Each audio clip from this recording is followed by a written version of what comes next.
Hi, it's Don Southerton and the weekly Everything Korea podcast and newsletter. This week is an extension from last week where I talked about expectations.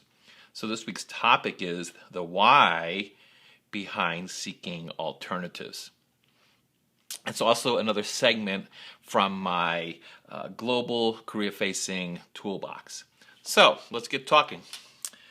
More than a decade ago, during a group session I hosted for overseas Korean and Western senior managers, the discussion turned to the role of Westerners on teams engaged in the local project development.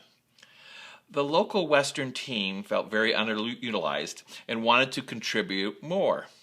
This, of course, was a source of considerable frustration among the Western teams because in their previous automotive OEM employment, they had been given considerable responsibility with little direct oversight and were fully utilized in their experience and expertise. Now, pondering for a moment during this discussion, the senior Korean pointed out that local input was highly respected, and perhaps this needed to be better communicated.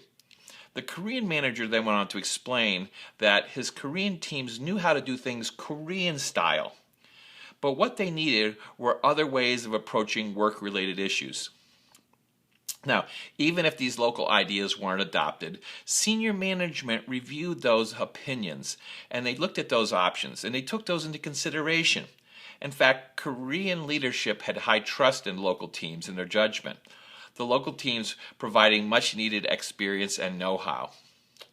So more recently, in early 2006, a senior Korean leader I've been mentoring echoed the similar sentiment.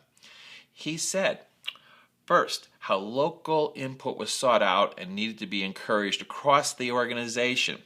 And second, that they needed to seek out alternatives, which was one of the company's core tenets, and it transcended the group's more contemporary, updated values. But in actuality, they were more deeply rooted and more solid in the actual company's corporate culture. So the takeaway, whenever possible, share different ways of approaching work-related issues. In closing, if you have any questions regarding this Toolbox episode or interested in how I work with companies, Stacy, my personal assistant, at stacy@koreabcw.com, and I've embedded that in the copy here, can coordinate a time for us to chat. So until next time, this is Don Southerton wishing you all the best.